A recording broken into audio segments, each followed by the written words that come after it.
Langsung aja kita mulai. Putar intronya dulu dong.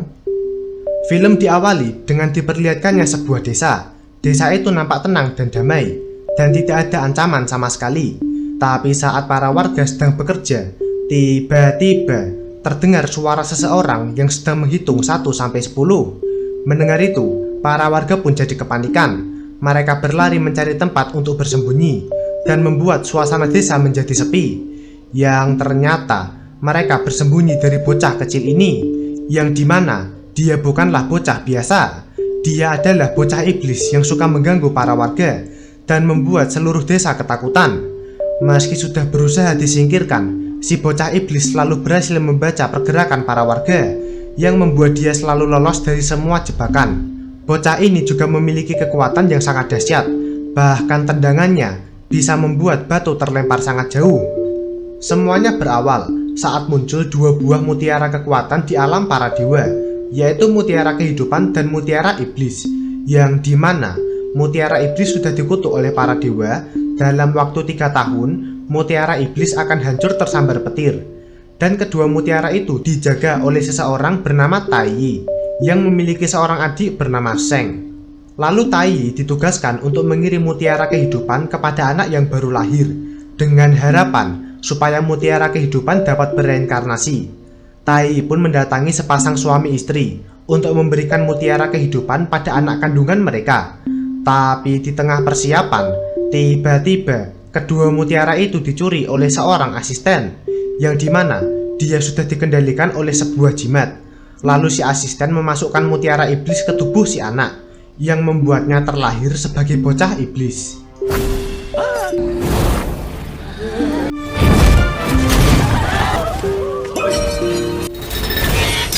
Meski begitu, ayah dan ibunya selalu menyayanginya. Mereka akan merawat anak itu dengan baik dan berjanji kalau anak itu akan dikurung supaya tidak mengganggu keamanan warga desa.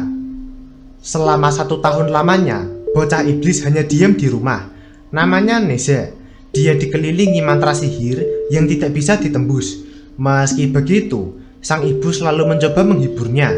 Dia sering mengajak Neza bermain supaya anaknya tidak kesepian di rumah. Tapi karena dia adalah bocah yang memiliki kekuatan iblis, sang ibu sampai kewalahan saat bermain bersamanya. Sampai tiba-tiba datang seorang prajurit yang meminta tolong karena ada monster yang menyerang desa. Dan karena sang ibu adalah prajurit pembasmi monster, sang ibu pun harus pergi meninggalkan Neza. Dan itu membuat Neza menjadi marah. Tapi ibunya melakukan ini demi kebaikannya.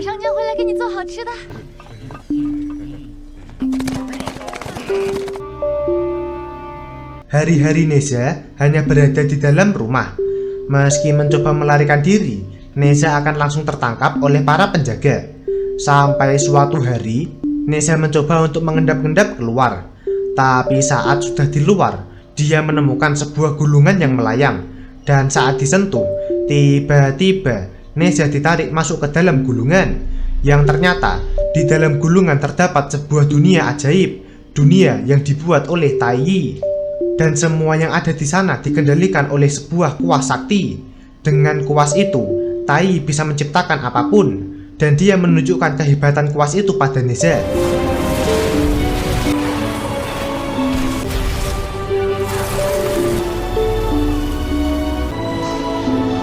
Lalu Tai mengajak Neza untuk berlatih. Dia menunjukkan sihir perubah bentuk, yang dimana dia bisa mengubah bentuk benda menjadi apapun. Neza pun mau mencobanya. Dengan percaya diri, dia mencoba mengubah sebuah batu. Tapi ternyata tidak semudah itu. Butuh waktu untuk melatih sihir itu. Bahkan Tai saja memerlukan waktu selama 6 bulan lamanya. Lalu Tai pun tidur. Dan saat terbangun, dia dikejutkan dengan sang ibu yang mencari Neza. Dan saat dicari, ternyata Neza ditemukan tenggelam di dalam air. Melihat itu, Tai pun segera membantu. Dia membuat nafas buatan. Tapi tiba-tiba tubuh Neza meledak dan menjadi seekor kodok beracun. Yang ternyata semua itu adalah ulah Neza yang mau menipu Tai.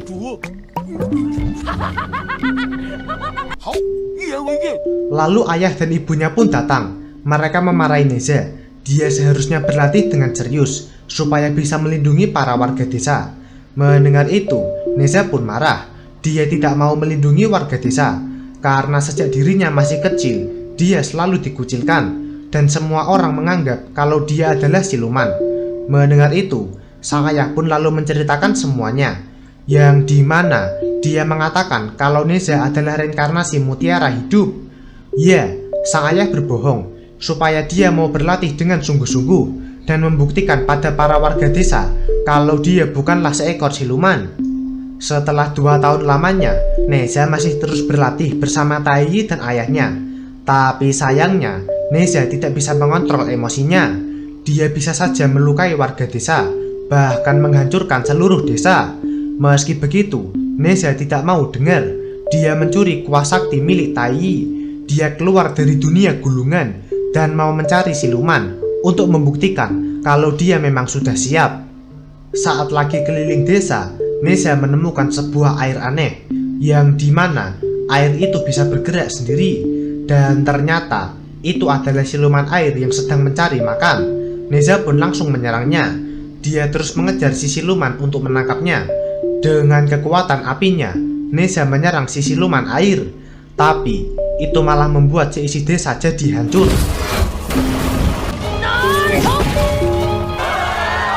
Siluman itu juga menculik seorang anak kecil dan segera kabur masuk ke dalam lautan. Tapi tiba-tiba lautan menjadi beku. Ternyata itu adalah ulah seorang cowok misterius, yang dimana dia adalah putra Raja Naga yang memiliki kekuatan es. Dengan kelincahannya, si putra naga mampu mengalahkan siluman itu. Neza pun jadi marah karena si putra naga sudah mengganggu buruannya. Dia mulai menyerang si putra naga dan pertarungan pun terjadi.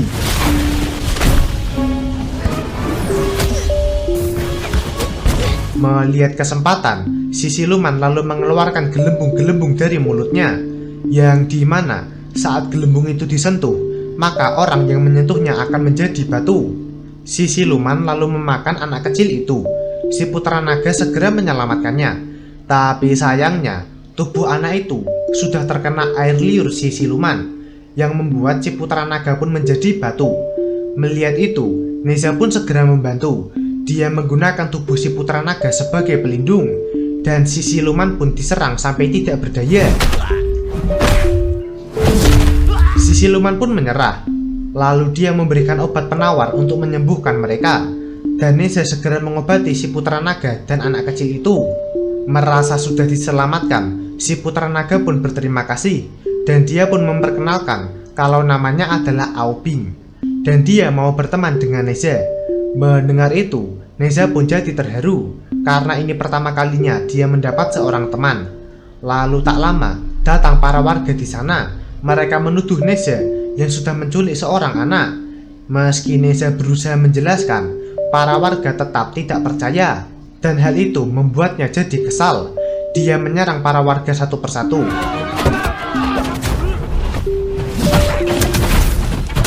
Sampai tak lama, muncul Taiyi yang mencoba menenangkan Neza. Dia mengikat Neza dengan jubah sakti. Ayah dan ibu pun juga ada di sana. Mereka menenangkan Neza dan membawanya pulang. Meski sang ayah tahu kalau Neza tidak berbohong. Hari-hari Neza kini hanya berada di dalam rumah.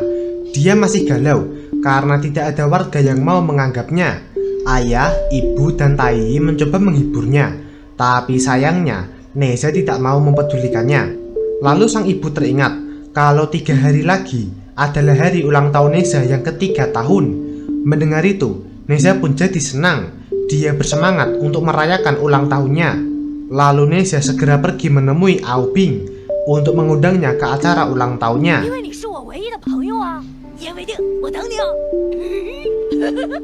Hari yang ditunggu pun tiba. Semua warga desa diundang untuk datang ke ulang tahun Neza. Nampak Neza yang lagi berdandan. Tapi tiba-tiba dari belakang muncul adik Taiyi bernama Seng.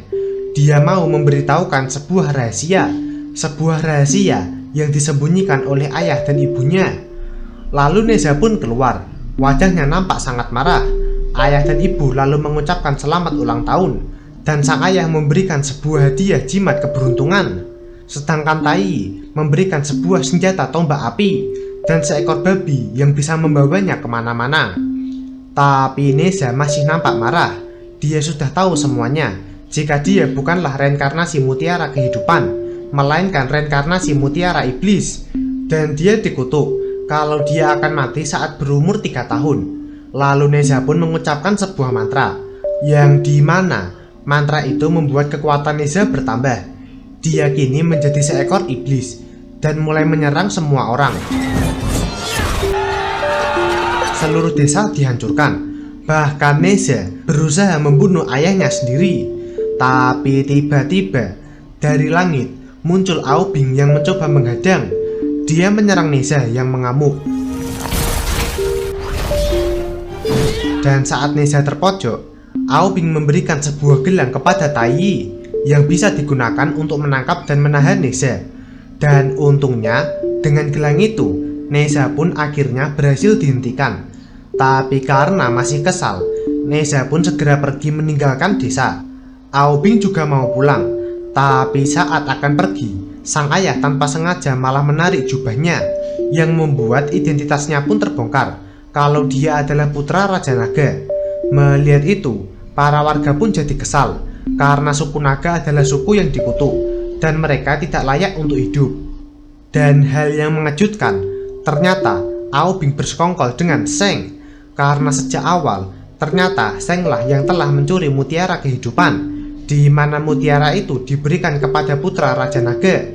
Dan selama bertahun-tahun, Aobing dilatih oleh Seng, dan dia diberi kepercayaan oleh para suku naga untuk membebaskan mereka dari penjara neraka, dan juga membunuh musuh mereka, yang ternyata adalah Neza.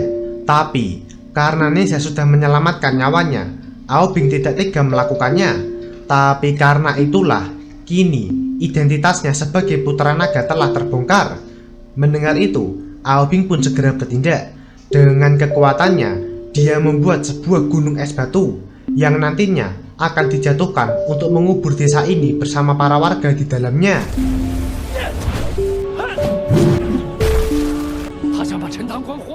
Neza masih bersedih. Dia tidak percaya ayah dan ibunya membohonginya. Lalu datang si babi yang mau menunjukkan kejadian masa lalu, yang dimana sang ayah sempat pergi ke alam para dewa untuk menemui guru Tai dengan tujuan untuk menghapus kutukan mutiara iblis. Tapi tidak semudah itu. Kutukan itu tidak bisa dihapus dan Neza harus menerima nasibnya. Tapi saat mau pergi, sang ayah diberi sebuah jimat, yang dimana itu adalah jimat penukar nasib yang bisa memindahkan nasib Neza kepada sang ayah. Alias, jika jimat itu digunakan, maka kutukan Neza akan berpindah kepada sang ayah. Melihat itu, Neza pun jadi bersedih saat mengetahui kalau ayah dan ibunya ternyata sangat menyayanginya. Neza pun segera kembali ke desa, dan saat melihat jika desa itu akan dihancurkan, Neza pun langsung menyerang Aobing.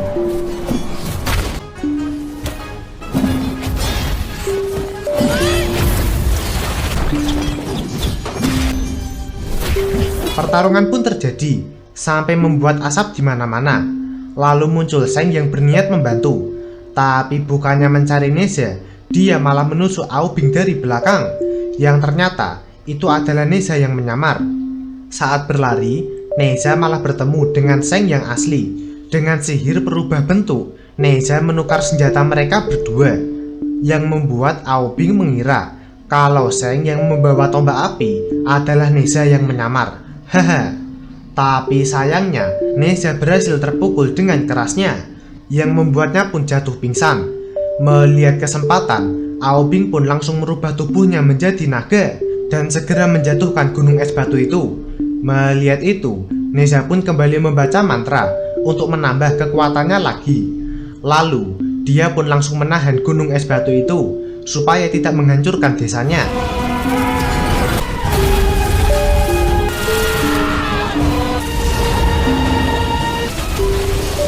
Dengan kekuatan penuh, Neza mencairkan gunung es batu itu, dan setelahnya dia mengikat Aobing dengan jubahnya dan langsung menyerangnya. Tapi ternyata Neza tidak jadi menyerangnya. Ya, karena Aobing adalah teman satu-satunya dan Neza tidak bisa membunuhnya. Setelahnya, langit pun mulai gelap, yang menandakan kalau Neza akan segera menerima takdirnya. Dia menyobek jimat penukar nasib karena dia tidak mau kalau ayahnya berkorban demi dirinya. Tubuh Neza pun terangkat ke udara dan langsung tersambar petir dengan kerasnya. Lalu tiba-tiba muncul Aobing yang mau membantu. Dia membuat sebuah perisai untuk melindungi mereka. Tapi sayangnya perisai itu hancur dan membuat mereka berdua tersambar petir. Neza dan Aobing lalu menyatukan kekuatan untuk menyerap petir itu dan mengembalikannya ke tempat asalnya. Tapi saat mau dikembalikan, ternyata kekuatan mereka tidak cukup dan mereka berdua kembali tersambar petir. Melihat itu, Tai pun berusaha membantu. Dengan menggunakan sebuah wadah, dia berusaha menyelamatkan mereka. Dan setelahnya, ledakan dahsyat pun terjadi. Kini desa sudah aman, semua orang berhasil selamat. Dan untungnya rencana Tai berhasil. Meski Neza dan Aobing sudah mati, arwah mereka sudah berhasil diselamatkan dan akan melakukan reinkarnasi.